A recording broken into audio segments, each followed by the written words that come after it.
Reverbere, o podcast do Portal LC. Aqui, os professores Daniel Barral, João Domingues, Rafael Sérgio de Oliveira e convidados tratam de temas atuais em matéria de licitação e contrato.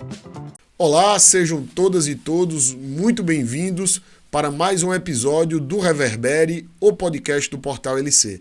Falamos diretamente dos estúdios da Omnivídeo, com a coordenação de Kiko Scartesini, a quem agradecemos sempre por esse trabalho que a Omnivídeo desenvolve para que possamos gravar o nosso podcast, ter essa produção e disponibilizar esse conhecimento para todos os nossos seguidores no canal do YouTube e no Spotify. Lembrando que no canal do YouTube temos o nosso podcast em formato de videocast. Você pode, além de ouvir, assistir. Já no Spotify é só a versão em áudio. E eu queria pedir a você que está aqui conosco que não deixe de se inscrever no canal, curtir se você gostar deste episódio e compartilhar. Porque o nome desse podcast é Reverbere exatamente para que o conhecimento possa reverberar, para que mais pessoas tenham a oportunidade de se qualificar em matéria de licitação e contrato. Meu nome é Rafael Sérgio de Oliveira, este é o episódio de número 19 e hoje eu estou aqui com meu querido amigo, professor Vitor Amorim, o nosso convidado especial. Já estamos, Vitor, no episódio 19. Você mora em Brasília, já devia ter vindo aqui há muito tempo. Tivemos aí os episódios passados com o professor Anderson Petra, com o professor Rony Charles, nossos amigos queridos, e estava faltando você, meu irmão. Que bom receber você aqui. Eu que agradeço, assim, foi uma dívida, né, acima de tudo, que eu tinha contigo, com o portal, né? Um grande abraço também para os amigos, né, o João, o Daniel. Mas a ideia era realmente deixar as estrelas participarem primeiro, né? Como eu tô aqui em Brasília, aí eu fico ali mais fácil quando vocês estivessem ali sem programação. Não, eu posso ali cobrir o espaço, então... Porque você é um cara muito ocupado, você é muito demandado, sua agenda não é fácil, eu sei disso. Eu tava aqui comentando com o Kiko, né, o nosso diretor aqui, que o Rafael, ele é multifuncional, né? Então, professor, empresário, doutrinador, e agora podcaster e videocaster também. Pois é, tem essa. Porque você tem essa variação. Eu não tinha lembrado, porque eu estava aqui comentando, gente, que eu soube um dia desse que eu sou também podcaster, e eu não sabia disso. São tantas coisas que a gente ainda não, faz. né? Não, ainda não, ainda não cheguei nessa. Eu ainda vou procurar no TikTok lá se não tem. Pretendo não ir para esse nível. Pretendo não ir para esse nível. Gente, todos conhecem o professor Vitor Amorim. O professor Vitor Amorim é advogado, é analista legislativo do Senado Federal, professor, autor, inclusive com o qual eu tenho a graça de escrever uma obra em conjunto, o nosso livro Pregão Eletrônico, publicado pela editora Fórum e que vamos agora publicar este Compromisso ano. Público. Até o evento da editora Fórum, em maio, vamos publicar a segunda edição. E eu queria convidar a todos que possam aí acompanhar o trabalho do professor Vitor Amorim em suas redes sociais, especialmente no seu Instagram, @prof.victoramorim. E ele tem também o site dele, que é victoramorim.com. Então, recomendo a todos que acompanhem o professor Vitor. O professor Vitor tem um trabalho intenso em matéria de licitação e contrato, publicação de livros, de artigos, diversos vídeos, inclusive. E, além disso, é alguém que está no Comitê Gestor da Rede Nacional de Contratação Pública, que gere o Portal Nacional de Contratação Pública e tem sempre feito um trabalho muito bom de nos atualizar sobre o belíssimo trabalho que esse comitê tem feito para implementar o Portal Nacional de Contratação Pública. E não é um trabalho fácil, né, Vitor? Não, eu até já ia emendar aí dentro do possível, né? Porque até eu já devo estar concluindo aí um artigo sobre o PNCP, assim, com uma abordagem mais pragmática mesmo, relatando questões, não vamos dizer assim de bastidores, mas quanto a esse trabalho que é feito pelo comitê e os desafios também que são colocados, em especial pela proximidade dessa virada da nova lei de licitações, né? Então, Ainda mais que o PNCP ele não deve ser visto apenas como uma grande vitrine de divulgação de atos, mas como também um repositório de funcionalidades importantes que são previstas no parágrafo 3º da nova lei, claro. No parágrafo 3º do artigo 174 da nova lei. Correto. Então, por exemplo, sistema de registro cadastral unificado, que é algo que ainda sequer saiu do papel, né? O próprio painel de preços, o painel de consulta de preços, né? Que também é algo super importante. Então, são desafios muito grandes. Por quê? Porque o comitê não tem uma estrutura própria. Claro. Né? O comitê, na verdade, até se discute, né, qual é a natureza jurídica do comitê, o que é o comitê, porque ele tem uma composição interfederativa, mas ele não tem uma estrutura, ele não tem uma personalidade, ele não tem uma vinculação, por exemplo. Tem uma dependência muito grande da administração pública federal, né? Exatamente. Especialmente do Ministério agora de Gestão e Inovação em Serviço Público. E de uma maneira informal, né? Porque, na verdade, se a gente for pegar até por analogia, né? A gente tem um comitê gestor do Simples Nacional. É um exemplo, né, que é pensado lá no artigo 2º da Lei Complementar 123. Aí, no decreto que institui esse comitê, em atenção à lei, aí você prevê lá que ele é vinculado ao Ministério da Economia, né, até então ao Ministério da Economia, que ele vai ter uma secretaria executiva, cuja estrutura de pessoal e de recursos vai ser provida pela Receita Federal. Se você tem a própria ANPD, a Autoridade Nacional de Proteção de Dados, que quando ela foi criada, ela era vinculada à estrutura da Presidência da República. Então, hoje, já tem uma autonomia, mas tem uma estrutura própria. Agora, o comitê tem uma série de incumbências importantíssimas para colocar o PNCP de pé e funcionando bem, e não tem estrutura nenhuma. Né? Nós temos um episódio aqui que a gente fala sobre publicidade e transparência na nova lei de licitações. E, obviamente, que isso passa pelo PNCP. E eu falo nesse episódio que o PNCP é o verdadeiro oráculo da contratação pública nacional, né? Até defendo, e acho que você sabe disso, que nós não precisamos... o que a lei diz no artigo 175 é que o sítio eletrônico oficial é primeiramente o PNCP. Depois pode haver os outros, até porque o artigo 175 coloca como uma faculdade a criação de sítio eletrônico oficial por estados e municípios. Isso. Eles não são obrigados. Até acho que o artigo 6º, inciso 52, coloca que o PNCP é o site do ente federativo exatamente porque você tem... O PNCP não, o sítio eletrônico oficial. Porque tem o sítio eletrônico oficial, que é o gênero, o PNCP é uma espécie, mas é uma espécie que atrai todas as publicações para ele. E para além da publicação, você colocou bem, tantas funcionalidades, tantos módulos que vão ser ali sistemas de gerenciamento, como o cadastro unificado de licitantes, o cadastro de cumprimento de cadastro de ateste de cumprimento de obrigação. O sistema de gestão compartilhada com a sociedade, que é uma iniciativa fantástica, né, que a lei prevê, mas... Sem dúvida é algo que vai levar tempo para ficar completamente implementado. Tempo e recurso. Mas acho que esse é o grande problema, tempo e recurso. Porque não sei se você sabe, o PNCP, por não ter essa estrutura, né, o comitê gestor não ter uma estrutura própria, né, então não tem uma personalidade, não tem previsão orçamentária. Claro, né? E claro, para você botar um sistema no ar, isso custa. Né? Hoje, quem mantém... Né, ou quem mantinha até então era a Secretaria de Gestão, né, vinculada ao Ministério da Economia, usando o contrato que se tinha com o SERPRO. Isso deve continuar. Mas, assim, querendo ou não, qual é a grande preocupação, na minha visão, sob o ponto de vista jurídico? Quando a gente analisa a nova lei e você tem aquela proeminência do PNCP, que eu acho que tem toda a justificativa sob o ponto de vista da otimização da transparência, né, do controle social, mas você tem que ter uma preocupação jurídica e constitucional também em relação à autonomia dos entes federativos. Então, o que eu particularmente entendo?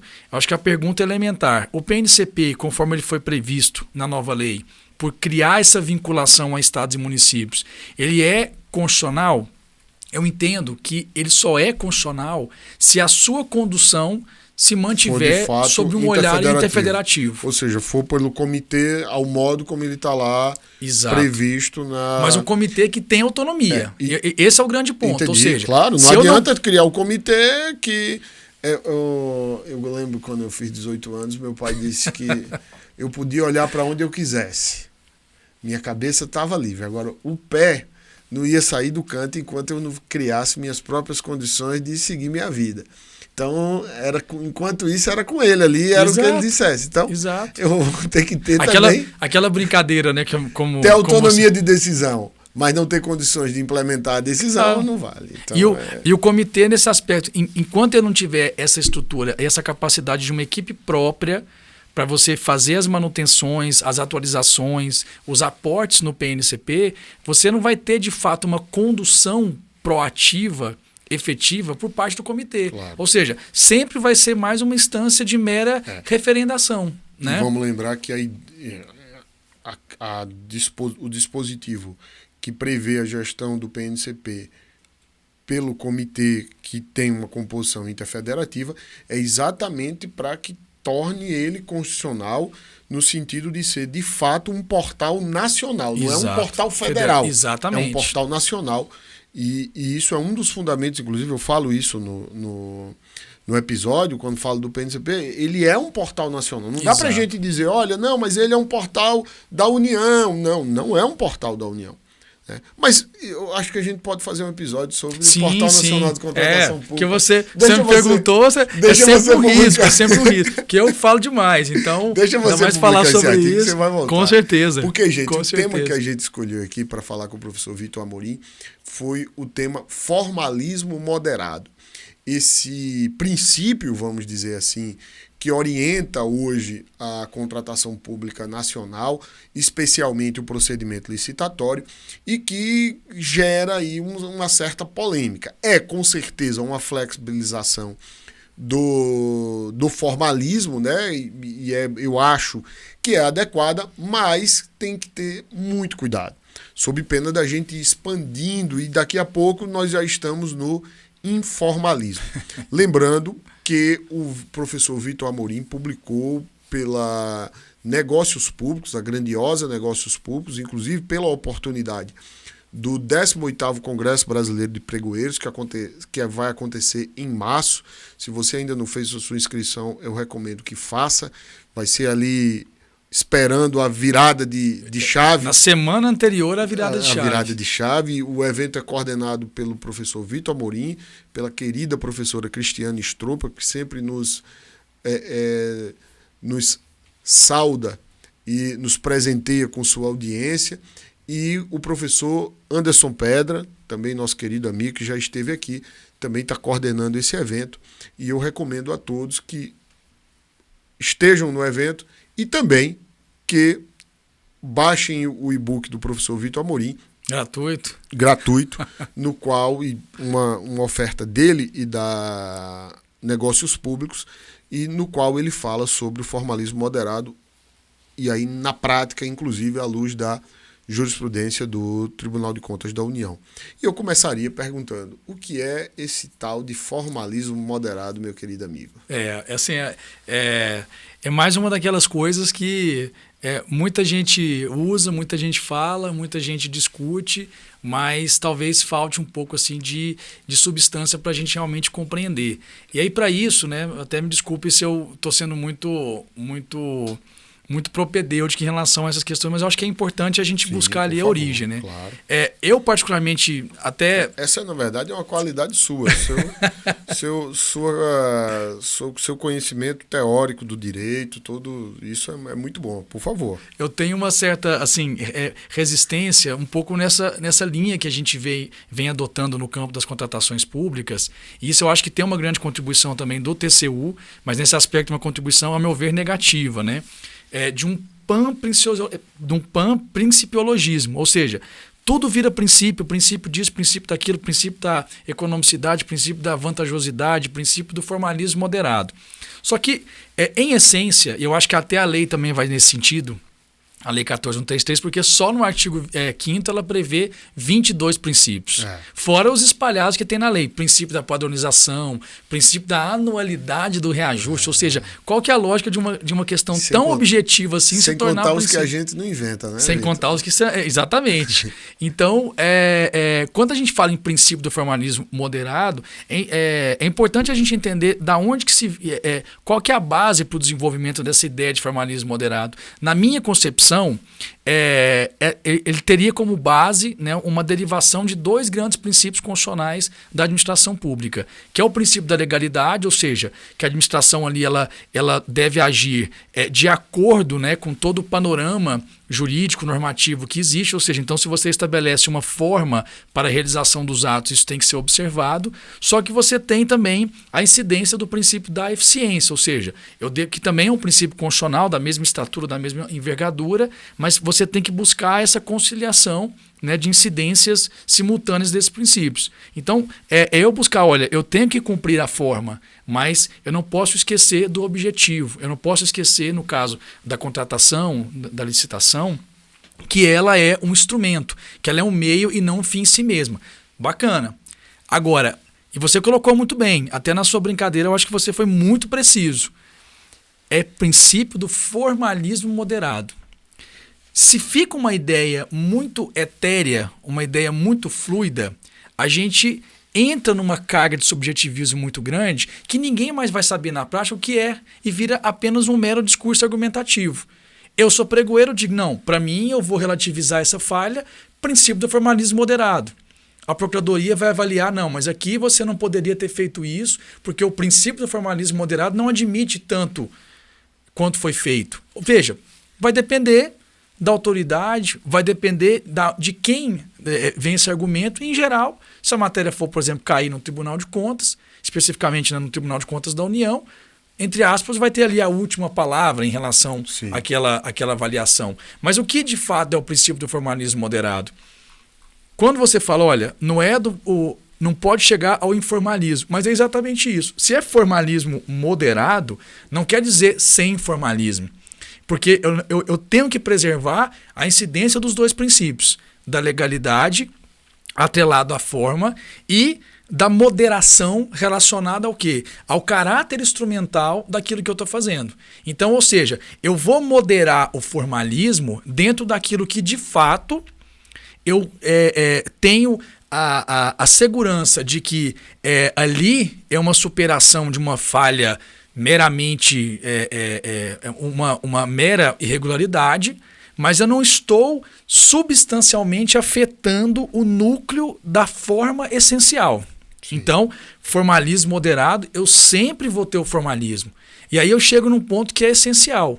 O que é a licitação? Por mais que hoje, ainda bem, nós já estejamos evoluindo muito bem numa compreensão, numa perspectiva econômica da licitação, entendendo a dinâmica da licitação. Então aqui já registro a minha saudação e sempre que eu pessoalmente diante dele eu falo isso. Eu acho que o grande responsável por essa virada de perspectiva é o professor Marcos Nóbrega, né, da nossa saudosa universidade, né, Federal de Pernambuco, Faculdade de Direito, abraço, né, gloriosa, histórica, querido. E ele vem empreendendo essa virada e está fazendo discípulos, está fazendo assim realmente história em relação a isso, sem entender que a licitação é um mecanismo para que os agentes privados revelem as suas melhores informações, mas a gente entender isso dentro de uma dinâmica até mesmo comportamental. A gente não tem uma teoria do comportamento no direito. Então, a teoria econômica ela vem trazendo esse aporte, né? Ou seja, qual é a tendência? Qual é a tendência de um licitante dar um lance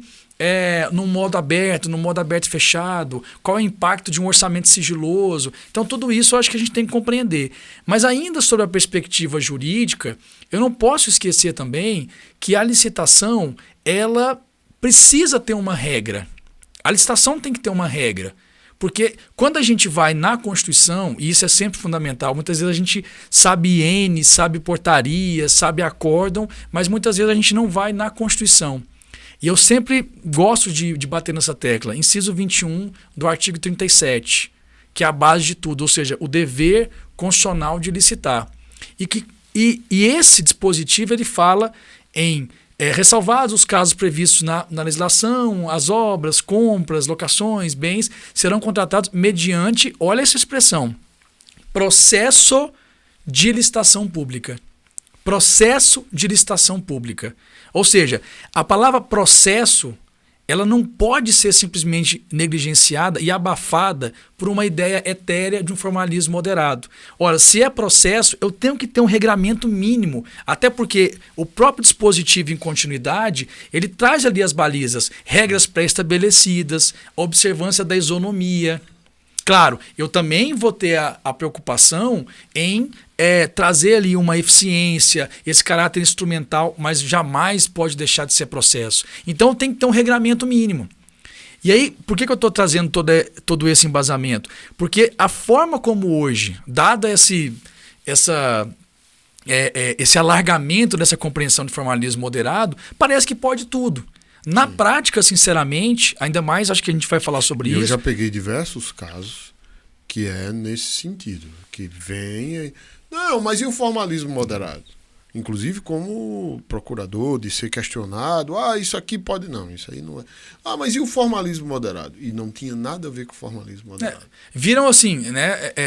Um abracadabra. Um abracadabra, né? Até fazendo o nosso amigo Anderson Pedro sempre traz essa alegoria do vará, né? Que também deu aula aqui na Universidade de Brasília, que é a ideia da catianga, né? Para quem é de Goiás, de Minas, né? Interior de São Paulo, o truco também é muito famoso. Então, é uma grande cartada. E o formalismo moderado? Então, assim, aí eu acho que esse é o grande papel que quem escreve, né, quem doutrina, tem que se prestar. Claro. Porque, sinceramente, a gente vai ter oportunidade aqui de discutir, inclusive, alguns entendimentos pontuais, né, dos tribunais, em especial do Tribunal de Contas da União, mas, sinceramente, se a doutrina continuar, ou que se chama de doutrina, apenas referendando ou sendo uma espécie de compilação de entendimentos do Tribunal de Contas da União, a doutrina perde a sua relevância.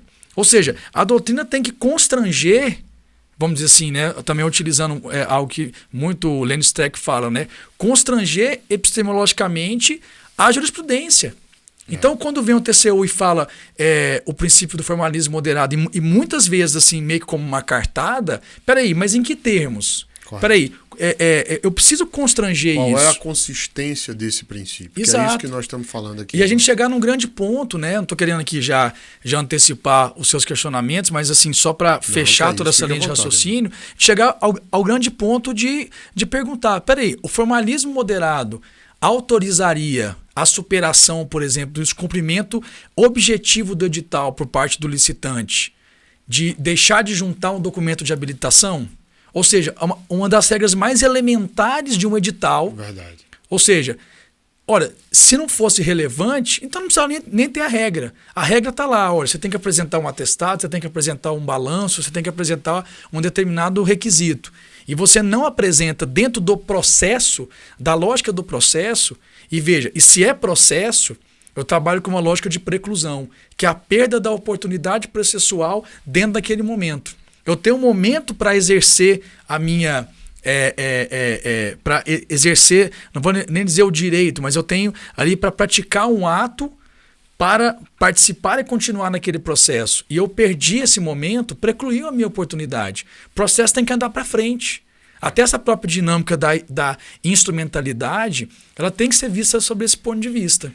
Se você me permite, eu vou começar por um caso que eu acho bem interessante, que era uma licitação que precisava da manifestação para habilitação do colegiado da empresa.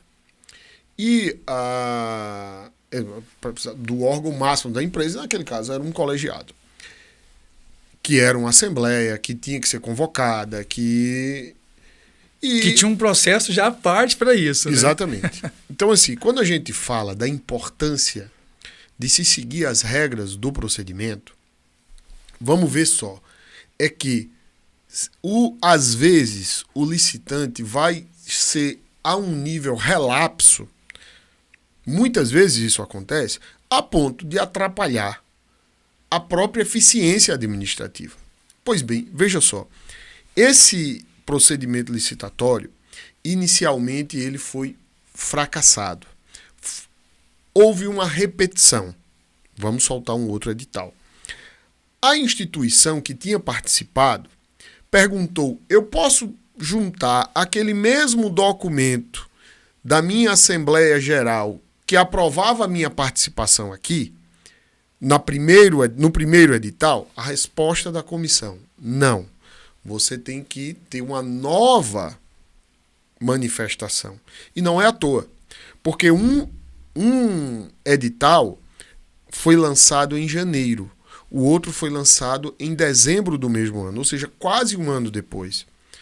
Quem disse que aquela instituição, por ter concordado com a participação da entidade, com todos os termos do edital, há um ano atrás, concordaria de novo?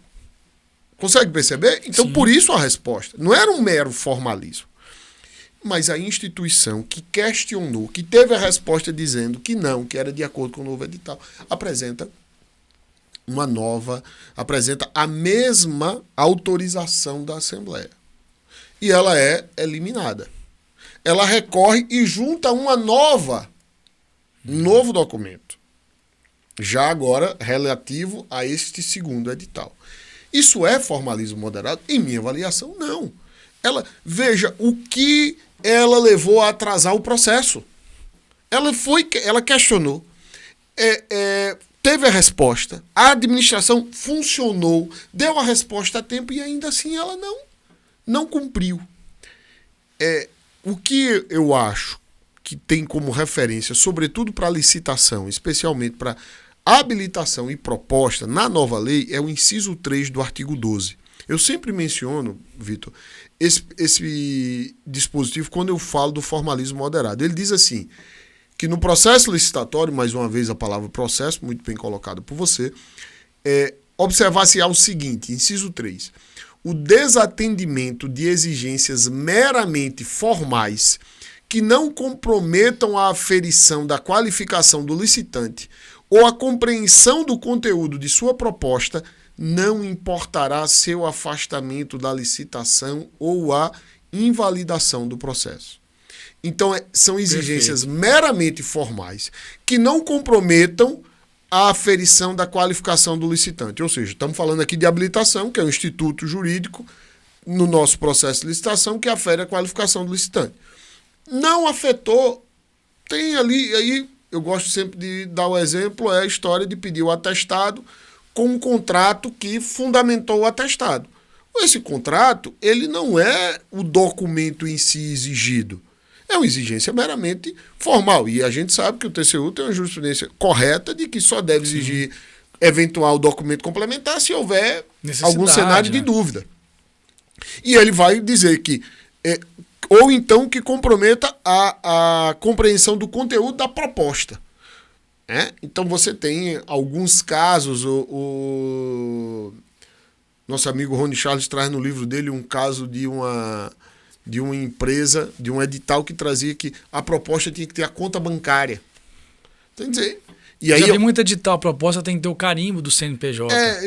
Tinha edital que dizia, por exemplo, que eu conheço esse caso, que o edital dizia que a empresa, depois de habilitada e também com sua proposta julgada e aceita e vencedora, ela devia pegar todos os documentos que ela colocou no sistema, mandar ele impresso. Então, isso são as exigências meramente formais. E o foco disso, na minha avaliação, o foco do princípio do formalismo moderado, ele não está nas regras legais. Ele está numa coisa que você sempre fala, que é aquilo que você gosta de chamar de tralha que está no edital. Porque é muito comum o edital, além das regras legais, o edital às vezes vem recheado de normas como essa, que tem que mandar o documento físico. E ele escreve lá, sob pena de desclassificação. Exatamente. Que tem que mandar o documento físico, ou o outro é a conta bancária, que muitas vezes são regras... Papel timbrado, a proposta tem que ser em papel timbrado da empresa. E são regras, às vezes, pensadas para resolver problemas casuísticos ali, que alguém viveu numa licitação, na próxima coloca aquela regra ali, olha, cuidado. Não, e Rafa, assim, sejamos sinceros, né? Quando eu falo dessa questão das tralhas do edital, né, que a gente tem que... Eu tenho a campanha permanente, né, que vai tirar as tralheiras do edital. Verdade. Mas tem um problema muito grande. A gente vê muita gente que trabalha dentro da administração falar, eu tenho ranço de licitante que questiona algo que está no edital, aí eu só mando ele ler o edital, etc e tal. Mas, sejamos sinceros, nós mesmos, muitas vezes, não lemos os nossos editais. Correto. Então, quando a gente vai... É uma série de, entre aspas, tradições que vão se acumulando e vão ficando ali. E assim, e muitas vezes eu entendo isso. Não vamos tirar não, porque se alguém colocou, deve ter um porquê. Eu não sei porquê, mas você está lá, deve ter alguma relevância. E vai mantendo isso, vai mantendo aquilo. Então, a gente tem editais extremamente inchados, repetindo decretos, repetindo conteúdo de norma, repetindo procedimentos do sistema. Ou seja, por que um edital, por exemplo, de pregão eletrônico tem que ficar repetindo como é que vai se dar, por exemplo, a condução de uma fase de lances no modo aberto e fechado, no modo fechado e aberto. Se é só você falar, olha, eu estou usando o sistema tal e o parâmetro normativo é a ISO normativa 73 de 2022 ou se for o caso de estado e município, se tivesse tema próprio, né, o normativo em consequência. Sim, então, para a gente deixar no edital aquilo que realmente importa. Correto. E isso que você falou é algo que eu sempre tento assim, fazer essa minha análise tentando me colocar em um lugar que eu já estive durante 13 anos, que é um lugar de pregoeiro.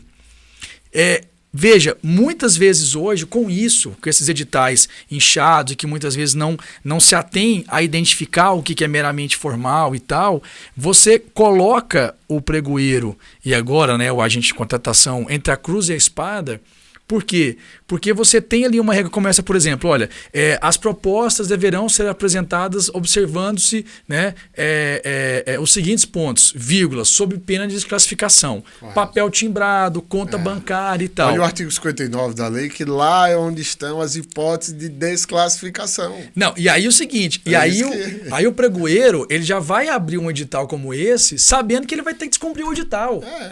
Sabendo que se não tiver o carimbo do CNPJ, se não tiver o papel timbrado, se não tiver a conta bancária, ele vai ter que abrir diligência, porque ele já sabe, poxa, se eu não fizer isso... E às vezes isso é o que dá margem para o segundo, para o terceiro, para o quarto, para o quinto colocado, e brigar com aquilo na justiça e gera trabalho, demanda a procuradoria, demanda... Os custos transacionais são imensos. Exatamente. Agora, pensando do lado do pregoeiro, ou seja, ele tem um ônus argumentativo imenso, uma responsabilidade imensa, e tem que superar o próprio edital, que é a lei da licitação, de algo que ele é responsável por conduzir. Então, meu amigo, eu diria isso. Eu diria que eu acho que esse inciso 3, em matéria de licitação, ele dá esse tom.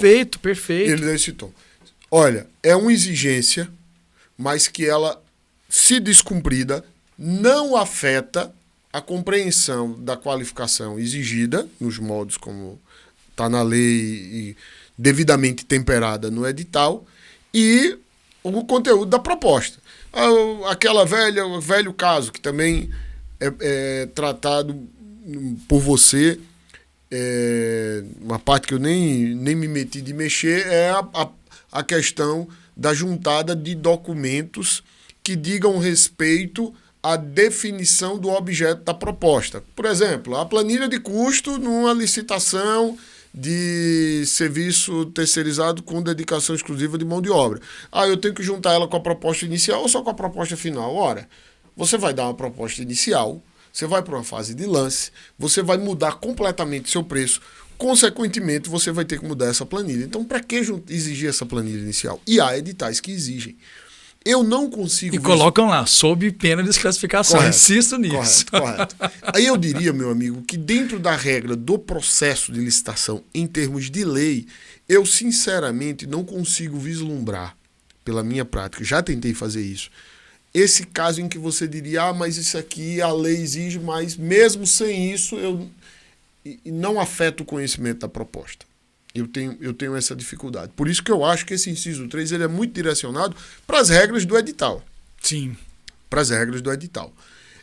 e que fica aqui, como o professor Vitor Amorim bem colocou, é preciso, gente, ter muito cuidado. Às vezes, as regras que são colocadas no edital, para além daquelas que estão na lei, nos regulamentos, são regras que tendem a atrapalhar a administração. É preciso ter muito cuidado com isso. Exatamente. Tendem a atrapalhar a administração. Assim, eu até... teve uma palestra que eu fiz no Pregão Week de 2022, que eu tive a honra de coordenar também Pregão lá em Week, Foz do Iguaçu. gente, é um grande evento também promovido pela Negócios Públicos e que também tem sido, as versões anteriores, coordenada pelo professor Vitor Amorim. Que é um evento assim, né? O Rafa é presença constante lá e que ele tem um grau de aprofundamento muito grande nessas discussões. E uma das palestras que eu coloquei para que eu fizesse foi justamente uma com o seguinte tema, né? Afinal, para que serve o edital? Porque hoje, se a gente pega uma lei que é extremamente analítica, a gente pega uma série de atos infralegais que também são analíticos.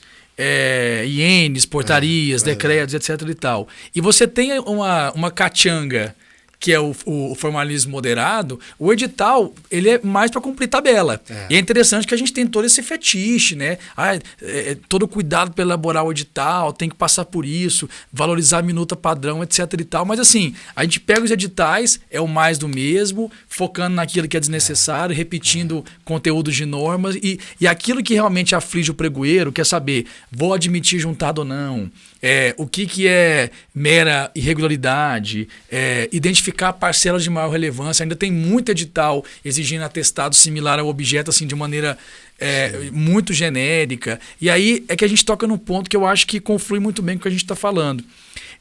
A gente, quando tem essa consciência, pegando a clássica lição de Eli Lopes Meirelles, né? O edital é a lei interna da licitação e tal, e isso faz todo sentido. Só que, em um ponto de vista prático, isso precisa ser olhado com muito cuidado. Então, assim, eu vou pegando todo esse arcabouço normativo, eu vou considerar o edital também como ato regulamentar daquele processo, então eu vou trabalhar aquele edital, tudo bem. A prática da minuta padrão é excelente, mas eu preciso também cotejar muito bem com toda aquela dinâmica do objeto que eu estou licitando. Então, assim, esses aspectos que sempre vão acontecer, problemas de formalismo, juntada posterior, problemas de habilitação, julgamento de proposta, eu vou utilizar o edital justamente para buscar antecipar esses problemas, ou então dar mecanismos mais objetivos para o pregoeiro, para o agente de contratação resolver, reduzindo o ônus argumentativo dele. Sim. E mais, algo que eu gosto de insistir, essas questões que são extremamente controversas, então, por exemplo, a gente vai falar sobre isso, o TCU tem esse entendimento de que tem que admitir, em razão do princípio do formalismo moderado, a juntada posterior de documento, quando eventualmente o licitante erra, se equivoca, esquece de juntar, etc. e tal. Veja, se a sua administração entende ou discorda em ponto em parte desse entendimento do TCU, então que você chegue a um consenso institucional e que isso seja materializado no seu edital. Para quê? Para não deixar o pregoeiro sozinho. Porque hoje o que a gente tem é o pregoeiro sozinho. A administração em si não apoia, não traz um consenso. Olha, não sei, pregoeiro, você conduz a licitação aí com você. Correto. E ele não sabe, dada essa fluidez, o que o TCU vai achar. Então, olha, eu vou antecipar e colocar no meu edital. Um exemplo, pegando aqui rapidamente, tudo bem que a nova lei supera essa discussão. Aquela questão da extensão dos efeitos da penalidade de suspensão, prevista lá no inciso 3 do artigo 87 da Lei 866. Aí tem aquela velha história, o TCU entende que a suspensão limita-se ao próprio órgão. Aí o STJ, né, eu não colocaria bem como entendimento do STJ, mas enfim, tem alguns acordos nesse sentido. Sim. O STJ entende que não, teria efeitos similares à própria inidoneidade, extensos para toda a administração pública e tal. Não vou entrar no mérito. Para a nossa turma entender, o professor Vitor se refere ao artigo 87, inciso 3 da Lei 8666 e ao 87, inciso 4, isso, e a amplitude dos seus efeitos em termos subjetivos. Exatamente. Ou seja, uma vez que uma entidade como o INSS aplique a suspensão 87, inciso 3, isso teria uma implicação de que a empresa apenada só não pode participar de licitações e contratações no âmbito do próprio INSS. Essa é a visão do TCU. Ao passo que a declaração de inidoneidade, essa sim, abrangia toda a administração pública. E o STJ tinha um posicionamento que divergia disso, alguns acordos, como bem coloca, só para situar todo mundo, de que mesmo a suspensão, 87.3, já teria essa amplitude tal e qual a da declaração de inidoneidade, né? Exato. Só tá vendo, Kiko? Por isso que ele é um podcast, um videocast, né? Tem que fazer, porque eu já sou mais tratorzão, né? Já saio falando aqui. Que é isso, amigo. Mas isso é importante, que a gente não pode pressupor que o nosso público, né? Só pra gente. Mas a ideia é porque, como eu falo demais, eu tenho que ganhar tempo. Por favor, eu tô aproveitando. Mande brasa. Mas a ideia é o seguinte, olha, então você tem essa dúvida. Afinal de contas, né? Qual é o posicionamento que a administração utiliza? Quando a gente vai nos editais, sabe o que acontece? Naquele capítulo lá das condições de participação ou da participação, tem lá, não poderão ou estarão impedidas de participar dessa licitação. E aí coloca, usando a mesma redação da lei, que gera essa divergência de entendimento. Ou seja, não vai no detalhe, já que aquilo já foi, de certo modo, pacificado, sobretudo, no âmbito do Tribunal de Contas. Exatamente. E aí você tem o seguinte, olha, se existe essa dúvida... A AGU também tem esse entendimento. A AGU também. Também tem esse entendimento, o mesmo entendimento do TCU. Tem até um IN, esse IN foi revogada. E eu não sei... Hoje já isso também está... É porque hoje na nova lei também, como você falou, está claro, né? Mas tinha o IN 3 de 2018, que era IN do CICAF, que colocava nesses termos. Sim, do exatamente. Mesmo padrão do TCU. Exatamente. Ou seja, você tinha aí estofo institucional para colocar aquilo... Esse é um reflexo... De modo a dar um suporte à decisão do pregoeiro. Exato. Isso que você está colocando. Esse é um reflexo de um consenso institucional que é materializado para dar segurança para o pregoeiro. Claro. Porque se eu só coloco lá, não poderão participar empresas suspensas do direito de licitar e contratar com a administração. Aí tá, na hora H, na hora da licitação, quem vai ter que resolver isso é o pregoeiro. Ou seja, se essa discussão já está posta, se existe essa divergência, você tem órgãos de assessoramento jurídico já se manifestando em um ou outro sentido, então, onde eu quero chegar? Entra num consenso institucional e coloca isso no edital. Se o INSS, por exemplo, né, entende, não, a gente acha que realmente deve seguir o TCU. Então coloca lá, estarão impedidas de participar as empresas que tenham sido suspensas com base no inciso 3 do artigo 87 da Lei 866, do direito de licitar e contratar com o INSS. Claro. Porque aí, veja, esse consenso reduz todo o ônus argumentativo do pregoeiro. Muito claro a regra do edital. E a instituição se solidariza em relação a esse entendimento com o pregoeiro. Para a gente seguir, o que é importante, o que eu acho que você coloca, é que quando você vai para o edital ele é um instituto de adensamento da legislação que dá base para ele. Sim. Porque isso é outra coisa. Essa ideia do artigo 12, inciso 3, ela está aqui para dizer assim, olha, quando você tiver de interpretar as normas daquela licitação em específico, veja se ela está aderente àquelas leis, e aí leis mesmo, que dizem os parâmetros para conhecimento da proposta e da qualificação do licitante. E aqui estamos falando só de licitação.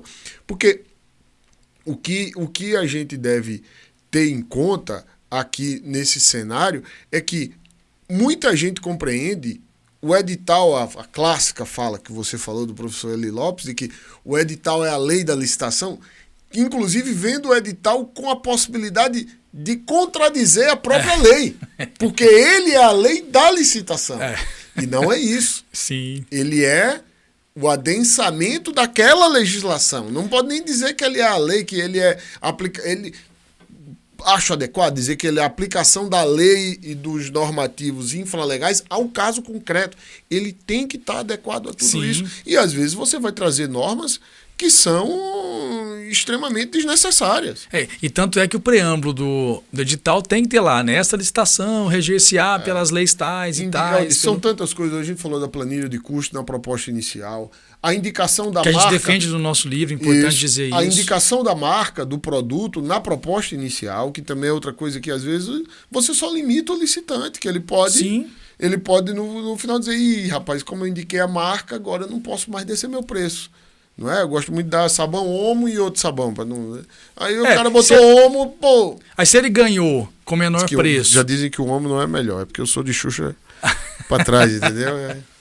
Mas se ele ganhou com menor preço e depois ele vai apresentar um produto que vai atender, sinceramente, qual que é a relevância de eu exigir que ele já se antecipe antes? Aí, mais uma vez, fazendo menção aqui ao nosso amigo, professor Marcos Nóbrega, é por desconhecimento de uma lógica econômica da licitação. E se você me permite, você fez uma colocação muito, muito justa com o professor Marcos Nóbrega, que realmente trouxe essa visão para a gente, para a nossa geração. É um jurista, falando disso, parece até que ele é muito já idoso. Não, Marcos, a gente sabe que você é um menino, mas é porque você realmente é diferenciado. Mas ele tem uma forte influência em toda a nossa geração. Amigos até que não são nem da licitação, sempre me falam, tal, como eu sou de Pernambuco também, como ele. Mas quando a gente para ver, por exemplo, a teoria dos leilões, que está ali, como você muito bem já escreveu, nos modos de disputa, a teoria do leilão se baseia numa regra de procedimento. É a criação de um certo ambiente atrelado a um procedimento que tende a estimular aqueles que irão apresentar a proposta a dar propostas melhores. Não é a ideia de que, olha, menor preço ou maior desconto. Tem que ter um modo aberto, porque aquele ambiente ali, aquele procedimento, aquilo é um procedimento. Aquele procedimento tende a estimular todo mundo a entrar num ímpeto de competição e dando preço baixo, dando preço baixo, dando preço baixo. Aí vem a maldição do vencedor, Sim. Que diz, olha, isso aqui estimula tanto que às vezes o cara baixa o preço que depois ele olha e fala, nossa, eu não dou conta. Ele foi instintivamente levado a querer ganhar e ele perdeu a racionalidade no intuito dele de ganhar. Então, a própria teoria econômica do direito, e independentemente da teoria do direito, mas a teoria econômica leva à necessidade de se obedecer um procedimento. Sim, sim. Aquela ambiência, aquele procedimento. Até que porque, leva, assim, como você muito bem que coloca... tem uma razão de ser. Eu acho que talvez seja essa a grande base que nos leva hoje a ter essa discussão. Sim. Pode parecer assim uma grande viagem, né? Mas eu acho que o podcast é legal que a gente sai um pouco desse panorama, né? De ficar falando só aquela coisa mais padronizada. Mas, veja, hoje você tem um predomínio muito grande, ainda tem um predomínio muito grande, espero que com a nova lei a gente pelo menos consiga evoluir um pouco nesse sentido, mas uma preponderância, quase que um monopólio de uma perspectiva jurídica nas contratações públicas. Já de muito tempo, você tem aquela visão. Olha, licitação, contrato, é coisa de advogado, é coisa de jurista. Sim. E aí, onde que a gente tem esse problema? Primeiro é que muitas vezes a gente não tem um conhecimento da gestão, a gente não tem um conhecimento operacional, um conhecimento prático. Esse distanciamento gera uma série de problemas, inclusive em relação a essa questão do edital. Mas o grande problema mesmo que eu acho é o seguinte, se você tem uma predominância de uma perspectiva jurídica, a ciência do direito, né, o direito, ele não tem, vamos dizer assim, uma base numa ciência do comportamento. Porque, assim, legística, produção de normas, não é necessariamente direito. Correto. Né? Não é necessariamente direito. Então, assim, não é pelo fato de você ter feito Impacta direito que você sabe fazer norma. Não Correto, é. Definitivamente, esse é o grande problema também. Muitas normas criadas. E a gente tem esse ranço, a gente tem essa tradição. Né? A nossa Lei 14.133, ela, de forma alguma, ela foi disruptiva em relação à Lei 866, que, por sua vez, seguiu muito na linha do Decreto-Lei 2.300, que foi criado por juristas, exclusivamente por juristas, E aí a Lei 866 seguiu nesse mesmo caminho e tradicionalmente a gente vê isso no Congresso Nacional. Se cria uma comissão de notáveis, uma comissão de juristas para elaborar um anteprojeto, né, e por aí vai. Então, se a gente não tem uma ciência do comportamento, a gente fica derrapando nessa questão. Ou seja, a gente chega naquela inocência de achar o seguinte, olha, eu vou colocar no meu edital que o licitante já vai ter que dar o melhor preço dele de cara. Pronto. Ou então, quem faz pregão presencial fica indignado. Poxa, eu fiquei a tarde inteira lá e o sujeito tirando de 1 em 1 centavo. Mas porque não entende que existe uma lógica de comportamento em todo ser humano que é para maximizar suas vantagens. Eu acho que a nova lei dá um passo adiante. Sim, mas eu acho que não chega... Eu acho que ela dá um passo, por exemplo, no artigo 18, quando ela valoriza ali muito o conteúdo que tem que ter na fase preparatória e fala, deverão ser levados em conta aspectos de gestão, mercadológico. Isso é muito importante. E também a própria assessoria jurídica também tem uma compreensão muito clara do seu papel. Mas tem que ter uma autocontenção também da assessoria jurídica. A ideia de que se tem que gerir risco. Eu acho que esse dispositivo do inciso 3 do 12, que traz esse formalismo moderado especificamente, mas eu acho que ele, claro, ele está até como uma questão de fundo do direito administrativo, mas aqui ele traz na análise da proposta, na análise dos documentos de habilitação, eu acho que avança, mas você tem total razão. A gente ainda precisa ceder mais espaço, nós que somos juristas, a outras áreas do conhecimento.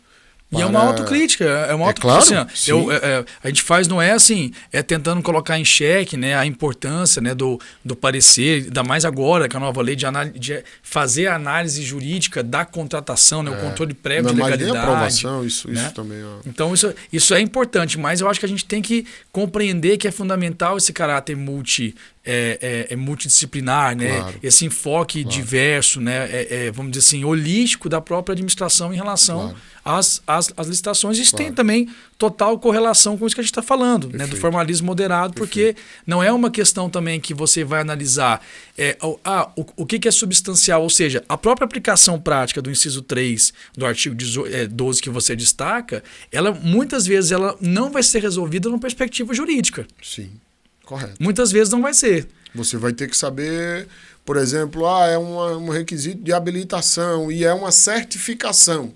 Você vai ter que conhecer alguém que entenda daquele mercado, como é que é feita aquela certificação, qual o conteúdo daquela norma de certificação, que é uma norma, mas traz um conceito técnico, enfim. Exato. Eu vou te dar um exemplo rapidamente, assim, para a gente entender essa importância e também, ao mesmo tempo, já fazer o link, e também para justificar que eu não estou fugindo do tema. Sim. Eu gosto sempre de falar isso, né? Hoje, praticamente na administração federal, a gente só faz licitação eletrônica. Mas nós já temos assim 2 a 3 gerações de pregoeiros que só fizeram licitação eletrônica. Eu tive a felicidade de ser forjado fazendo pregão presencial. Porque o início da minha carreira foi no Tribunal de Justiça do Estado de Goiás, né, com muito orgulho, né, sou goiano. E aí eu durante 3 anos praticamente fiz... praticamente todos os pregões que eu fiz, sei lá, nessa época eu vou botar quase 500 pregões, porque a gente fazia 3 a 4 pregões até por dia, eram presenciais, um ou outro eletrônico. Hoje esse cenário mudou completamente. Mas enfim, ali a gente aprendia muito. Então essa questão, por exemplo, do formalismo moderado, de você travar esse convencimento com o licitante que está na sua frente, foi muito importante, porque o nosso edital tem que ter o carimbo do CNPJ. Aí o dia que eu superei isso porque um licitante alegou, não, mas... a proposta dele não tem carimbo do CNPJ. Aí eu fui lá, tive que ter todo esse ônus argumentativo para o sujeito falar, olha, isso para mim é novidade, não sei o quê. Manifestou a intenção de recurso. Muitas vezes, às vezes, você faz o convencimento ali, não tem... Porque você tem uma dialética ali durante a sessão. Pregão eletrônico é muito tranquilo. Para quem usa Comprosnet, então... Tinha o princípio da oralidade como base, né? O pregão presencial. E dependendo do sistema como o Comprasnet, não estou fazendo aqui uma crítica, acho que é uma opção de sistema, mas o Comprasnet, o pregoeiro, abre para quem ele quer que fale com ele. Ou seja, não é todo mundo que fala com o pregoeiro. Eu sei que tem outros sistemas que todos podem falar, mas vamos pegar o Comprasnet. Então, assim, é muito tranquilo. Eu vou lá, falo só com o Rafael que está em primeiro lugar, então o Kiko que está em segundo, né, o João que está em terceiro, o Daniel que está em quarto, não consegue falar comigo. Aí eu acho ruim. Poxa, o pessoal entrou com recurso. Claro, foi a única oportunidade que ele teve para falar com você, porque você não aportou. Então, quando a gente estava fazendo licitação presencial, isso muitas vezes acontecia e era uma construção dinâmica ali com os licitantes que era interessante. Eu me lembro muito bem isso que você falou, essa questão da visão técnica. Era uma licitação, era uma concorrência, na verdade, para a construção de um fórum. E aí, um determinado atestado, a gente tinha uma exigência de parcela de maior relevância, que era sobre, eu acho que a construção em alvenaria, alguma coisa nesse sentido. E isso não tinha explícito no edital. Mas o presidente da comissão à época, né, a quem eu faço a saudação também, o Rogério Jaime, né, que foi um dos grandes incentivadores do meu interesse por licitação e tal, então aprendi muito com ele. Ele é engenheiro e também hoje é advogado. E aí ele me explicou, né, que você teria como chegar nessa área, né, para atender essa parcela que a gente estava exigindo no edital a partir de outros elementos que estavam no atestado. Então, envolvendo questão de telhado, de estrutura, uma série de coisas assim nesse sentido. Então, falou, ali a gente conseguiu atender. Ou seja, não foi nem necessária uma complementação do atestado, mas a visão técnica... Sim, fundamental. Então, veja, se eu digo o seguinte, o meu edital está ali exigindo que expressamente o atestado tem que identificar todas as parcelas exatamente com aquela redação que eu estou pedindo. Isso é um excesso de formalismo. Sim. Porque se a partir de um conhecimento técnico eu consigo entender que substancialmente, inciso 3 do artigo 12, ele atendeu... Tranquilo. A gente vai, Vitor, para a própria noção de bens e serviços comuns, bens e serviços especiais. A definição legal, ela remete para o aspecto mercadológico, como você colocou que está lá no artigo 18. O diálogo competitivo, ele é um procedimento pensado para uma situação em que você consegue, por aquele procedimento, gerar um apetite do mercado em trazer uma solução ainda, de certo modo, desconhecida pela administração. Então, tudo isso demanda um conhecimento que não é jurídico. É um conhecimento técnico que envolve, inclusive, aspectos econômicos. Às vezes é um conhecimento de engenharia, sim, mas envolve aspectos econômicos. Aí na comissão do diálogo competitivo você bota 3 advogados. 3 advogados, porque quem sabe ali que é... Gente, agora a gente precisa, Vitor, que já estamos caminhando para o fim, falar um pouco da jurisprudência do Tribunal de Contas da União. E aí eu vou, talvez, começar pelo Acórdão 1211/2021, que em relação ao formalismo moderado na licitação, passou a admitir a juntada de documentos pré-existentes a posteriori do momento editalício designado para a juntada desse documento. E aí, só para a gente contextualizar todo que nos escutam, aqui nós estávamos numa análise de caso à luz do decreto 10.024, que trazia a regra de que, juntamente com a proposta, já deveria o licitante juntar no sistema, carregar, fazer o upload do sistema, dos seus documentos de habilitação. Ou seja, todos os licitantes, na regra do decreto 10.024, são obrigados a juntar o documento de habilitação. Não é só o vencedor. Isso, inclusive, cai com a nova lei, no procedimento da nova lei, porque a nova lei é absolutamente clara em dizer que só deve exigir os documentos de habilitação do vencedor. Ou seja, os licitantes, todos competidores, chegam, apresentam sua proposta inicial e, ao final, depois do julgamento da proposta, aquele que é vencedor é chamado para trazer seu documento de habilitação. Se for inabilitado, volta, classifica outro e chama esse outro para apresentar o documento de habilitação. O Acórdão 1211 já veio a tratar da nova lei, inclusive, né? já tratou do tema. Mas eu queria te ouvir especificamente sobre sua consideração acerca disso, porque o que é que o Acórdão 1211/2021 faz? Ele diz que, se o licitante, no momento que apresentou a proposta e apresentou os documentos de habilitação, sem saber que ainda era o vencedor, esqueceu de juntar algum documento, ele poderia, lá depois de julgada a proposta, ele sido declarado vencedor, ser chamado a complementar não com um documento complementar, mas incluindo o documento essencial, desde que esse documento fosse pré-existente no momento em que o decreto manda juntar o documento de habilitação. Isso está em linha com o que o amigo compreende como formalismo moderado? Essa é a minha pergunta. Você vê quanto tempo que já estamos estourando. Eu até queria testar essa sua capacidade de podcaster, de videocaster, de controlar aqui. Eu não vou limitar você jamais. Depois o que corta. Eu sei que a nossa audiência está adorando lhe ouvir, por favor. Porque assim, esse acordo 1211, ele dava um episódio à parte, né? Mas eu vou tentar aqui ser o mais sucinto possível. Primeiro ponto a se destacar, e que eu acho que chama muita atenção, é a gente compreender o que representa esse acórdão do TCU. Mais uma vez, é um acórdão que, salvo os casos de consulta, ele não é, vamos dizer assim, vinculativo. Por quê? Porque ele é uma resposta a uma situação no caso concreto. Então, teoricamente, se a gente for analisar assim, não quer dizer que aquele entendimento que é extraído ali, né, vamos dizer assim, do acórdão em si, né, porque o acórdão ele é composto, né, de diversos, né, segmentos. Então, você tem o voto, você tem a manifestação da unidade técnica, você tem um relatório, enfim. Mas então, eu não posso desatrelar, ainda mais que era uma representação, eu não posso desatrelar o resultado do acórdão ao caso concreto que ele deu origem. Então você pontuou muito bem, ou seja, a gente não pode esquecer disso. O Acordo 1211, apesar dele falar ali, né, en passant, obter dictum, vamos assim dizer, né, dentro do direito processual, né, eu estou aprendendo com você, tem que olhar para a câmera, né? É aquela manifestação que é feita durante o julgamento, mas ela em caráter acessório.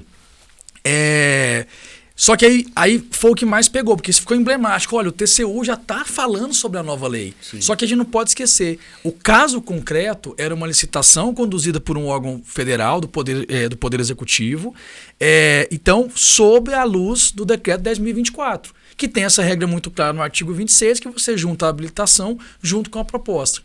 Por que eu acho problemático o Acordo 1211, partindo desse caso concreto, que era um regramento muito específico, aproveitar carona para firmar entendimento já do artigo 64 da nova lei de licitação. Porque a habilitação na nova lei de licitação, ela segue uma sistemática diferente do artigo 26 do decreto 10.024. Na nova lei, artigo 63, inciso 2, você só vai exigir a apresentação da documentação de habilitação do licitante vencedor, ou seja, já é uma lógica muito mais próxima do decreto 5.450, que foi revogado, do que do próprio decreto 10.024. Então, eu já acho, por premissa, problemática essa utilização pelo TCU de uma base fática de algo que é completamente diferente do regime que a lei 14.133 estabelece. Bom, esse é um ponto inicial. Então, lembrando sempre, pessoal, leiam os acordos, entendam a história, o que está por trás, e lembre-se sempre, a resposta a uma situação concreta. Só que aí todo mundo quer extrair aquele, só lê o informativo, aí quer extrair daquele resumo do informativo que muitas vezes sequer compõe o acórdão, como se fosse uma nova norma, como se fosse uma nova linha de entendimento do Tribunal de Contas da União. Não é bem assim. Mas enfim, aí chega nesse ponto que você colocou. Qual que é a base, a premissa de entendimento do TCU para aquele caso? Ora, eu não sei se você sabe, mas naquele caso, o que aconteceu? O pregoeiro, diante de todo mundo não ter sido habilitado, ele abriu mais 30 minutos para o pessoal juntar mais documentos de habilitação. Então ele saiu convocando anexo de todo mundo lá no Comprasnet. E aí, veja, naquele caso concreto, o que o TCU disse? Olha, é um excesso de formalismo eu inabilitar um licitante, porque ele, por esquecimento ou por erro, deixou de inserir aquele documento lá na oportunidade do cadastro. Para mim, isso tem uma diferença a partir da nova lei, que vai voltar àquele regime do decreto 5.450. Basta a gente ver a redação da IN 73 de 2022, em que eu vou terminar a fase de lances, vou julgar a proposta, aí eu vou abrir um anexo para você mandar o seu documento. Correto. Então, veja, a chance de erro realmente nesse envio ela é menor. Mas vai voltar a acontecer aquilo que todos os pregoeiros sabem muito bem. O sujeito vai lá, não sabe compactar arquivo. Aí ele vai te pedir para abrir o anexo 17 vezes. Aí vai ter aquela discussão. Você dá 120 minutos para ele apresentar. Aí ele vai te apresentar com 121 minutos, ou então com 125. Poxa, eu vou aceitar, não vou aceitar. Enfim, essas discussões vão voltar. Mas aí o TCU então fala por erro, por esquecimento e tal. E a base de tudo é formalismo moderado. Onde que está o problema disso? Para o TCU, fica muito coerente o discurso de falar, olha, aqui a gente busca vantajosidade, caráter instrumental da licitação. O sujeito tinha um atestado, ele só apresentou depois, mas ele tinha. Ora, se ele é a proposta mais vantajosa, por que eu não vou dar oportunidade para ele de apresentar? E lembrando que ele não seguiu a regra do jogo, mas enfim, princípio do formalismo moderado, busca da proposta mais vantajosa. Aí tudo bem. Agora, com qual premissa? E isso fica muito claro no acórdão. Erro, esquecimento. Então, como que você vai configurar essa possibilidade de conferir ao licitante uma nova oportunidade de juntar documento, porque você pressupõe que ele deixou de fazê-lo na oportunidade que o edital estabelece, e o decreto, no caso, por erro ou por esquecimento? Isso vai cair no colo do pregoeiro. Então, quem diz o que é erro ou esquecimento? O TCU, assim, com todo respeito à instituição, mas aqui eu acho que a gente está num ambiente acadêmico, então a crítica é válida, eu acho que isso é bem compreensível. Saiu ali sendo aplaudido. Nossa, que bacana, agora sim, nossa, isso parece poema, né? Parece música para os meus ouvidos. Mas fez cortesia com chapéu alheio. Porque quem vai resolver a parada no caso concreto e que vai dimensionar se tem erro, se esquecimento, para autorizar essa juntada posterior, é o pregoeiro. E aí, então, a minha avaliação é essa. Como que a gente poderia fazer, né, para tentar cotejar esse entendimento do TCU? Eu acho que, de certa forma, também o artigo 64 ele vem ali buscando tentar também ampliar essas possibilidades de juntada posterior. Então, ele é muito mais analítico do que o parágrafo 3º do artigo 43 da Lei 8.666, apesar de ir no mesmo sentido. É fazer algo como, por exemplo, o Senado Federal fez nas suas minutas padrão, já adequadas à nova lei. É a gente dizer o seguinte, olha, se a gente vai seguir, aí é o consenso institucional, se a gente vai seguir essa linha do TCU de permitir a juntada posterior, então vamos trazer isso objetivamente para o meio edital. Aí eu estou, aquilo que você falou, estou densificando todo o conjunto normativo que dá base àquele edital. Como é que eu vou fazer isso então? Eu vou prever o seguinte, olha, primeiro momento para apresentar a documentação. Tradicional, eu vou lá olhar o SICAF, o que não tiver no SICAF eu vou pedir, aí ele tem a oportunidade ali, o tempo para poder apresentar, encaminhando posteriormente só o vencedor. Se eu verifico ali, olha, ele encaminhou tantos documentos, e eu particularmente quando eu conduzia a licitação, né, com base no decreto 5.450, o que eu fazia? Eu abria o anexo, o licitante enviava a documentação. Aí eu falava assim, ó, foi recebido os seguintes documentos: atestado emitido pelo portal LC, atestado emitido pela empresa do Kiko, atestado isso aqui não é. Aí a balança para lá. O Kiko está com a participação efetiva. Tem que ser. É ele que, senão ele vai cortar a minha participação. Então por isso que eu preciso falar sempre dele. Ele não vai cortar quando eu falar dele. E aí, o que acontece? Aí eu falava, senhor licitante, há mais algum documento a ser juntado? Quando ele falava para mim no chat, não. Então, na minha visão, eu estava fechando o envelope. Se eu falasse assim para ele, olha, dos 5 atestados que você apresentou, nenhum atende. E se ele falasse, mas eu tenho um atestado aqui. Eu falei, não, a sua oportunidade já precluiu. Com esse entendimento do TCU, como a gente está voltando esse modelo do decreto 5.450 em termos operacionais, eu vou dar essa primeira oportunidade normal, que é a oportunidade regular. E aí, o que a gente está fazendo de novo para o Senado Federal nesse edital, e que eu até indico também como uma boa prática, é criar uma espécie de segunda oportunidade. E vou explicar por quê. Aí vamos imaginar, eu fui lá e identifiquei que dos 5 atestados, nenhum atende, ou então que ele não juntou o atestado. Aí eu falo, senhor licitante, ó, faltou o atestado aqui, ou os atestados que você apresentou não atende. Você tem algum atestado referente a uma prestação de serviço ou fornecimento de objeto que foi consumada antes da data de abertura, daí a condição pré-existente? Tenho. então eu vou te abrir o anexo, você tem tantos minutos, aí o edital já prevê isso, para não ficar algo discricionário, para me enviar. Se ele não envia, ou se ele envia um atestado que não atende, aí, sinceramente, para mim, eu já desconfigurei o erro e o esquecimento. Então, ou seja, é uma forma de alinhar com esse entendimento do TCU, que eu acho assim, ele parte de uma premissa interessante, mas ele precisa ser melhor densificado. Então, para não deixar a coisa no colo do pregoeiro, a gente assume como instituição o entendimento e materializa isso no edital. Eu acho bem interessante que você traz aí a solução que realmente eu concordo plenamente. Porque a gente tem um formalismo desmoderado, que é aquele que é o seguinte, olha, tá no edital, acabou, pronto, fez, preto no branco. É fazer da licitação a gincana, ou seja, é o jogo pelo jogo, tirando aquele caráter instrumental que você destacou no início da nossa conversa. Aí vem o formalismo moderado, que tem que ter uma racionalidade nas exigências das formalidades. No fim das contas, é isso. E é preciso ter cuidado para a gente não ir para o informalismo desmoderado. Entendeu? Porque isso pode acontecer. Você começar a fazer o informalismo sem qualquer moderação, né? E eu vendo o inciso 3, a que nós nos referimos agora há pouco, e essa situação a gente não encaixa. Porque aí é uma questão de regra, de marcha do procedimento. Mas eu acho razoável, de fato, você imaginar que diante da complexidade que é um processo licitatório, diante da complexidade, sobretudo para instituições que, à luz da Constituição brasileira, merecem uma proteção, eu acho razoável você dizer assim, olha, não juntou, mas, poxa, é tanto documento, é tanto tumulto. Eu lembro de um acordo, e o Vitor coloca muito bem, gente, a importância da gente atentar para os casos analisados pelo TCU.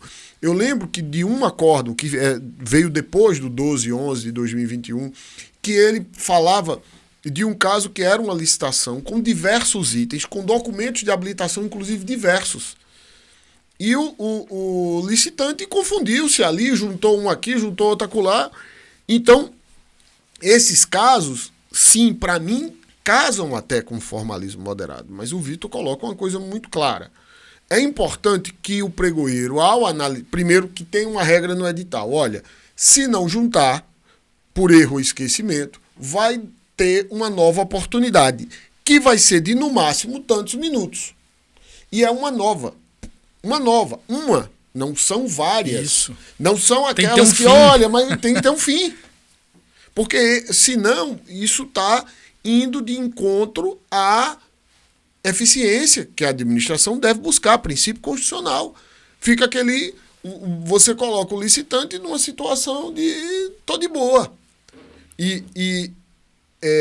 Vamos lembrar que esse é o típico problema dos procedimentos licitatórios em que a análise da condição do licitante, a habilitação dele, é feita depois de que já se conhece a proposta. Eu gosto sempre de dar como exemplo, Vitor, o caso da técnica e preço. A técnica e preço, por lei, ela segue um procedimento. Mas uma vez a relevância que o professor Marcos Nóbrega, da análise econômica do direito, nos mostra para o procedimento. O procedimento tem uma importância, inclusive, no resultado que se quer alcançar. Por que primeiro eu analiso a proposta técnica para depois analisar a de preço? Porque a proposta de preço tem um critério mais rígido e a proposta técnica tem um critério mais flexível. É o primeiro ponto. Segundo ponto, se eu analiso primeiro a de preço, eu já sei quem tem a melhor proposta. Então eu vou analisar a mais flexível depois, eu vou dar um jeito de aumentar a nota daquele que deu o menor preço. Com certeza. Entendeu? Vou facilitar, porque, aquele ali, o preço tá bom demais. Vai sobrar orçamento ainda para fazer isso, para fazer aquilo. Então, não é à toa que a lei diz, primeiro analisa a proposta técnica, que é mais flexível, e quando você vai para mais rígida, aí não, já decidiu aquela lá. E a de preço é difícil de você decidir para um ou para outro como melhor. Não, é preto. Como a regra de ponderação, né, dos pesos técnico e preço já está posta, exato, né, essa maleabilidade subjetiva ela fica mais contida. Né? E na Lei 8666, naquele procedimento que se chama, numa teoria geral do direito da contratação pública, né, do procedimento concorrencial limitado à prévia qualificação, e o pregão é o tipo de procedimento que se chama de um procedimento de concorrência aberta, porque ele não passa, todos que apresentarem vão apresentar proposta e depois é que você verifica a qualificação daquela pessoa. Mas aí você já sabe a proposta melhor. E aí vem sempre essa discussão. Mas olha, a melhor proposta é vantajosa. O que é que eu vou fazer? Enfim, é preciso, sim, claro, ter essa ponderação, considerar a situação do licitante, mas com regras claras. E eu gosto muito dessa sua solução. Porque, primeiro, não estende o procedimento ad infinito. Sim. Tem um limite. Vai encerrar. Vai encerrar aqui a licitação aqui. E o segundo ponto que eu acho é que ele é alertado. Olha o que eu achei interessante que você coloca. É que, olha, tá faltando aqui tal documento. Pela regra, você pode juntar desde que você tenha aí um atestado que seja pré-existente. Aquela data lá que eu abri para você. Então, eu acho isso uma saída e eu acho até adequado. A visão do TCU, a aplicação nesse caso. Acho muito, porque senão a gente vai ficar, como você falou, é um procedimento sem fim. Procedimento sem fim. E aí, para poder fechar aqui, se a gente tenta esgotar essa linha aberta pelo TCU no 1211 e sem fazer esses devidos, né, essas devidas ponderações, então é o seguinte, imagina a situação, eu terminei o processo, aí o licitante foi lá, apresentou a intenção de recurso, ok, aí ele vai e junta o atestado no recurso. E aí? Eu vou poder aceitar? Porque o processo não acabou ainda. Ou então, aí ele não registrou a intenção de recurso, aí mandei o processo, né, para a autoridade superior, agora com a nova lei, né, judicar, homologar, e aí, na hora que a autoridade vai homologar, o sujeito vai lá, atravessa, eu achei aqui meu atestado. Não homologuei ainda, não, mas é uma proposta mais vantajosa, ou seja, e aí? Então a gente precisa ter um marco preclusivo, claro. E aí a ideia é juntar a segurança jurídica, trazer o consenso institucional e pensar que na ponta, quem vai estar conduzindo ali é um ser humano, é um agente público que tem as suas limitações e tem seus receios também. Porque hoje o que a gente vê, mais observa por parte dos pregoeiros e dos futuros agentes de contratação, é muitas vezes uma atuação pragmática. Eu já vi muita gente falando isso, olha, se eu tenho a proposta do primeiro colocado, e aí a documentação de habilitação dele pode estar terrível, eu faço o que for, porque o segundo colocado é 500 mil mais caro. Porque se eu errar e desclassificar esse primeiro ou inabilitar esse primeiro colocado e ir no segundo, eu posso tomar uma imputação de débito lá no Tribunal de Contas de 500 mil. Ou seja, se eu simplesmente ou não, você habilitou alguém que não poderia ser habilitado. No máximo, eu posso levar uma multa, que vai chegar ali 5, 8 mil reais. Correto. Mas melhor do que ser 500 mil reais, que pelo salário hoje médio, né, dos agentes públicos no Brasil, o sujeito vai ficar a vida inteira pagando. Eu tenho dito sempre, né, Vitor, que eu acho que uma das coisas que a nova lei de licitação deixou claro é que todos os agentes públicos podem, a qualquer momento, solicitar apoio dos devidos assessoramentos. Exato. Do assessoramento jurídico, do assessoramento técnico, e é isso que eu diria para o pregoeiro. Não vá ser, como a gente fala no Nordeste, cavalo do cão e querer tomar para si. Tenha cuidado. Tenha muito cuidado, tenha cautela na hora de tomar decisões como essa. Amigo, eu queria só primeiro colocar todo mundo no âmbito dessa discussão na nova lei de licitações. É porque a nova lei de licitações ela foi um tanto quanto rígida nessa questão da juntada dos documentos de habilitação. E aí eu me refiro ao artigo 64, que diz: após a entrega dos documentos para habilitação, E olha, ela fala após a entrega. Não é decorrido o prazo. É após a entrega dos documentos para habilitação. Não será permitida a substituição ou a apresentação de novos documentos. Salvo em sede de diligência para, e aí vem casos que são complementação, atualização de documentos, ou seja, aquela certidão que quando você juntou, às vezes acontece, você juntou, estava válida, quando vai lá para a sua habilitação, já está inválido, demorou alguns 2, 3 dias, qualquer coisa que seja. Enfim, ou que estava no sistema, né? No sistema aqui está constando que você não está com a certidão, a certidão da Receita está fora do prazo. Tal. Mas vamos lá, ele fala que após a entrega dos documentos para habilitação, não será permitida a substituição ou apresentação de novos documentos. A lei foi bem rígida, né? Que é aquela coisa que, tipo, tem 2 horas para juntar. Ele juntou com 1 hora. Com meia hora depois, ou seja, passado 1 hora e meia, ele fala, nossa, esqueci de juntar o atestado. Ele já não pode mais. Ainda que ainda esteja dentro do prazo de 2 horas. E juntei o atestado errado, aquele ali é outra coisa. Não pode substituir. O acórdão do Tribunal de Contas, o 1211, ele vem para dizer que não, que até na 14133, o 64 deve ser interpretado também com esse formalismo moderado, dando-se a oportunidade para juntar depois, e aí o professor Vitor já colocou muito bem aqui para a gente, que no seu trabalho que ele tem feito no Senado, tem montado os editais dessa maneira, de que dá uma oportunidade, fixando-se o prazo, e o pregoeiro vai dizer logo a orientação prática, e aí, gente, essa orientação ela é fundamental, é de que você diga, está faltando tal documento e que eu só vou aceitar se você se você já no momento inicial de juntada, você já comprovar que você já tinha ele.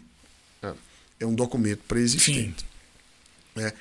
Essa é a avaliação aqui que a gente tem. Agora, há uns depois aí, né? Depois desse 1211 no TCU. Né? Tem alguns casos que você também gosta de destacar aí, né? Desses julgados do TCU. E eu me refiro aqui ao acórdão 2448/2021 plenário, que não sei se você quer falar dele. E o outro é o 988/2022, que esse aqui já fala não de documento pré-existente, mas de declaração. O enunciado dele traz um caso em que não foi juntado uma declaração. É um relatório, é um julgado relatado pelo ministro Anastasia, e o ministro Anastasia diz que a mera declaração também pode ser juntada posteriormente. Ou seja, essa daí, pelo que diz o acordo e pelo caso, perde inclusive o requisito da pré-existência. Sim. E aí lendo o acórdão, a gente vai ver lá que ele diz o seguinte: documento de fácil elaboração. Então, por exemplo, vou voltar para aquele exemplo que eu dei lá, que era um caso de uma empresa que a manifestação tinha que vir do órgão máximo, e o órgão máximo era o seu colegiado, era o seu conselho de administração, que para se reunir tem que ter uma assembleia, tem que ter um edital que convoca, e aí faz-se a reunião, é lavrada a ata, e ali tem aquela declaração. Então, esse não é um documento de fácil elaboração. O documento de fácil elaboração é aquele que, olha... É o que a gente chamaria também unilateral ali, né? Imediato. Imediato. Esqueci, desculpa, vou fazer aqui agora. Não, e sejamos sinceros, né? Assim, já até invertendo a ordem aí dos acordos, né? Sejamos sinceros, assim, essa solução que é dada, né? Ou essa resposta a essa situação concreta no acordo 988, ela assim... Ela de 2022, né? Mas ela, assim, na verdade, ela é até antiga. Né? A turma Sim. que já fez licitação presencial sabe muito bem o que eu estou falando. Às vezes você está naquela situação ali que precisava, né, ter uma declaração, por exemplo, de vistoria ou de dispensa de vistoria, aí você abria a documentação de habilitação e fala, poxa, ó, tá tudo aqui, só que faltou a declaração do representante legal da empresa dispensando a necessidade de vistoria. Aí é uma coisa mais formal, por quê? Porque é só uma declaração. Ou seja, se a pessoa que está ali, que tem poderes legais para isso, o representante legal da empresa, não. Eu faço aqui agora. Tá aqui, eu já, por isso que eu já trago meu computador e minha impressora. Eu já fiz licitação que o sujeito leva lá uma equipe, que ele tá com o computador e com a impressora. Qualquer coisa ele vai lá e imprime. E aí ele vai lá e fala, não, ó, eu sou representante legal, tá aqui, a minha procuração já tá nessa parte de documentação jurídica, vocês podem aferir isso, e eu tô declarando aqui que eu tô dispensando a vistoria. Ou seja, aí sim tem todo sentido. É uma coisa meramente unilateral, de fácil produção e tal. Então eu colocaria aí essas declarações que são exigidas, né, ou de vistoria, ou de disponibilidade de equipe, né, que muitas vezes também existem exigências de certa maneira desnecessárias, como até tradicionalmente a gente tem aquela declaração de inexistência de fato impeditivos preveniente. Aquilo lá é uma insanidade, né? Salvo engano, o nosso amigo declaração Felipe... de proposta independente. Isso. Salvo engano, o nosso amigo Felipe Bozelli é um dos grandes críticos disso, né? Com toda com toda aquela verve dele, né? Boza, abraço, Bozelli. E aí, assim, realmente é uma insanidade. Eu estou declarando que não vão ter fatos ou seja, é o exterminador do futuro, claro, né? Então, não, aí você vai, aí realmente, aí você vai desclassificar, você vai excluir um licitante do certame, porque faltou uma declaração que ela até mesmo em si ela é completamente descabida, mas vamos lá, tá lá, mas o sujeito pode ali produzir na hora, né? Se for uma licitação eletrônica, eu abro o anexo em 5 minutos ele encaminha, ou até menos, aí agora, me parece, mas aí traz esse desafio como você trouxe. O que vem a ser essa fácil produção? O que vai ser a se configurar como documento de produção, uma declaração unilateral? Porque me parece que nesse caso, por exemplo, eu sairia com a seguinte situação, com a seguinte solução. Esse caso que você deu, né, do órgão máximo e tal, esse documento, ele é constitutivo. Né? Ele não vai ser um documento meramente declaratório, ele vai ser constitutivo. Ou seja, olha, a partir daqui a instância máxima está autorizando a participação, ou seja, então constituiu ali a condição de possibilidade de participar. Que eu compreenda ele como declaratório, essa declaração só pode ser dada por uma instância que não se reúne também ali naquele momento rapidinho e não resolve. É de fácil produção. Não é de fácil produção. Então eu acho que o requisito aí que o ministro Anastasia coloca é muito bem pontuado. É um documento de fácil produção, aquele que eu faço instantaneamente ali. É como você falou, são essas declarações assinadas por um único representante da empresa que faz ali agora. Isso. Me dá e declaração, hora, né? Meramente declaratório. Meramente declaratório. E assim, e tem que se dar, na minha avaliação, dentro do limite daquilo que você falava. E eu acho justo. Quanto tempo eu dei para juntar a documentação toda? 2 horas. Agora você vai ter 1 hora para complementar isso aqui que está faltando, juntar o documento pré-existente, fazer a mera declaração. Isso, até porque o universo é menor, né? Eu já limitei, faltou esse. Correto. Né? Aí você tem ali, pode ter um tempo menor. Até porque também, aí, nesse ponto, né, aí vai depender da vinculação do órgão aos normativos que são editados. Né? Pela IN 73, seriam 120 minutos para apresentar. Eu, particularmente, acho um exagero. Né? No Senado, como nós não somos órgão CISI, nós não estamos vinculados ali aos normativos desse órgão central, então a gente coloca 60 minutos. Entendi. E poderíamos colocar nessa chance subsidiária a metade desse prazo, acho que seria totalmente normal e razoável, né?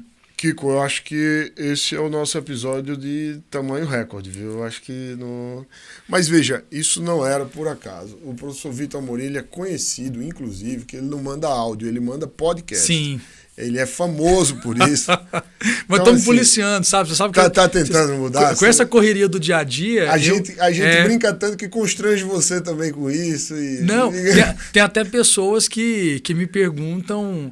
Se sou eu mesmo, né? Porque, não, manda um áudio aí pra saber se é você, porque, pô, você tá escrevendo muito, né?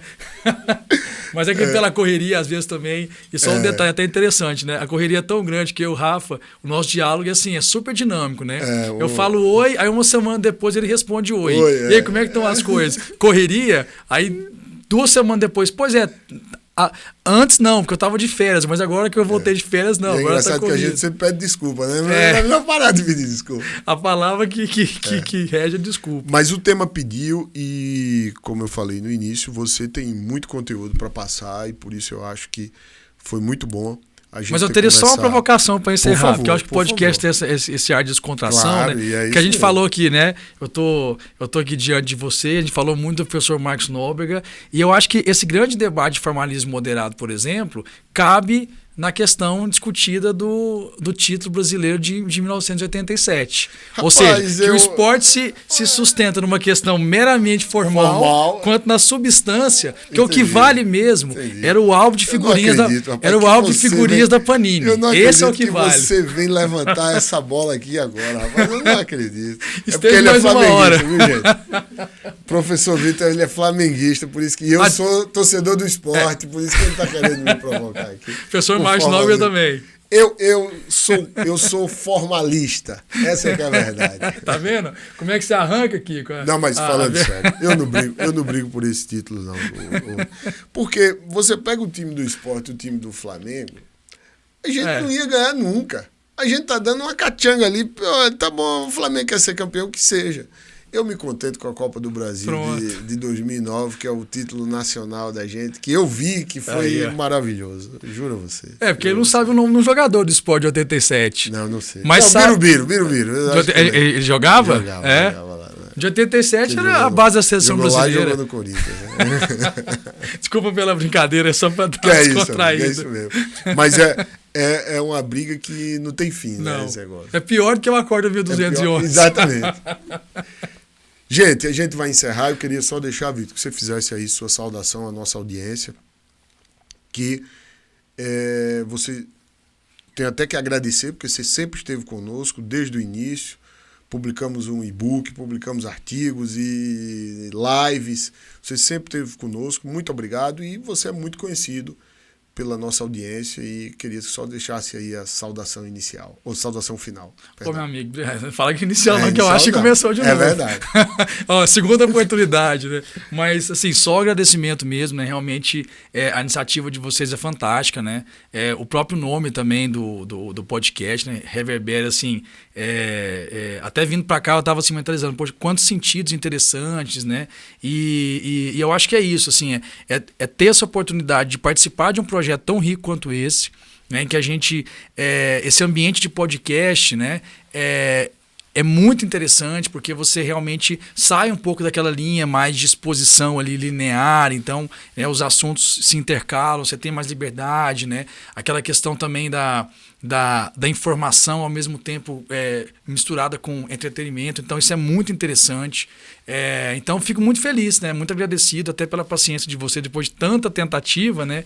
A gente está aqui, então... Não desistiria jamais. Eu estou pagando a dívida com juros, né? Então, por exemplo, você falou que o podcast durava de 40, mas nunca passou de 1 hora, a gente já passou 1h30. Então eu acho que já está pago mas assim, com muita alegria, muito descontraído. Na verdade, e ficaria você está aqui... me devendo outro episódio que é sobre agente e contratação. Bora lá, vamos... Agente e contratação. Não vai conseguir gravar hoje, mas... Vamos marcar. Mas obrigado por toda a audiência também, que é sempre muito fiel, o pessoal sempre muito participativo. E espero que, de certa maneira, contribua aí com os novos desafios, né? Que já estão aí por vir. Nada, estamos aí próximo do dia 1º de abril, né? Então, esse ano vai ser o dia da verdade. Exatamente. Ou não. Esperamos, exatamente. Quem sabe a gente está gravando aqui, quando divulgar, ninguém sabe o que já aconteceu. Vitor, muito obrigado pelas palavras, amigo. O nome tem esse intuito mesmo de fazer com que a coisa reverbere, com que o conhecimento se espalhe. E a ideia do projeto é exatamente essa, de ser algo mais descontraído, um bate-papo, que as pessoas possam ouvir, conhecer de uma maneira mais leve, né? Não necessariamente aquela exposição com slide. E foi muito bom, porque você trouxe isso para cá. Eu acho que missão cumprida e tenho certeza que toda a nossa audiência vai aprender bastante e até se de uma maneira descontraída, como você falou, sobre esse princípio que eu acho que é importante, que a gente deve tê-lo em mente, mas tendo sempre cuidado para não sair do formalismo moderado e ir para o informalismo desmoderado, o que seria o pior. E para você eu tenho que agradecer, você que nos assiste, você que nos escuta, pedindo que, se você gostou, mais uma vez, curta e compartilhe. E também não deixe de se inscrever nos nossos canais, nas nossas plataformas que disponibilizam muito conteúdo em matéria de licitação e contrato. Se inscreve no nosso canal do YouTube, ativa o sininho, nos segue lá no Spotify, assim como também você pode ter muito conteúdo de licitação e contrato no nosso perfil do Instagram, em portal_lec, e no LinkedIn e Facebook, sempre Portal LC. Lembrando que você também pode seguir o professor Vitor Amorim, como no seu Instagram, no perfil @prof.victoramorim, e no seu site, que é vitoramorim.com.br. Muito obrigado pela sua audiência e até o nosso próximo Reverbere. Forte abraço e até lá. Reverbere, o podcast do Portal LC.